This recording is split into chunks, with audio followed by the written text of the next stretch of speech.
Hi, I'm Dr. Steve Todd, and I'm here to help you and your practice grow with these different sleep tips for your practice. I'm with Gulf Coast Sleep Specialist out of Foley, Alabama, and my practice is only limited to sleep. I've been doing this for several years.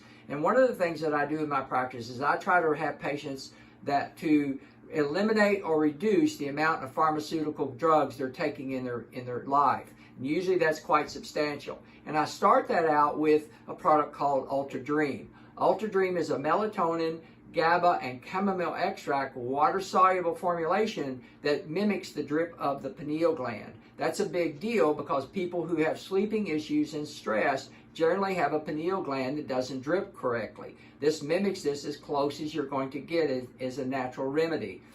They take this at bedtime, then they take it again when they wake up, if they're insomniac, for example. The other product I use is a product called Cannabinol. Zalise calls it R&R, it's CBN in another way. This is a very specific, focused cannabinoid for sleep. This product helps set the circadian rhythms at night for a patient by reducing the amount of anandamide that they have in the brain at that point in time.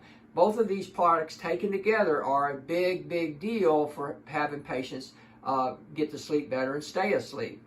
The third product I use is called Ultra Glow. Glow is a very, very interesting technology. It's a cannabinoid technology that provides energy management during the day. What that means is that our patients will take this in the morning, they'll maintain their energy level very, very efficiently during the day, and at nighttime they're tired, they get a more restful sleep with Glow. This is a advanced technology, powder technology. They take this in the morning. These things are very simple to use, very effective to use for my patients, and every patient in my practice, I feel like we have a great practice that helps a lot of people, and every patient gets this. I'm Dr. Steve Todd with Gulf Coast Sleep Specialist in Foley, Alabama, and I thank you.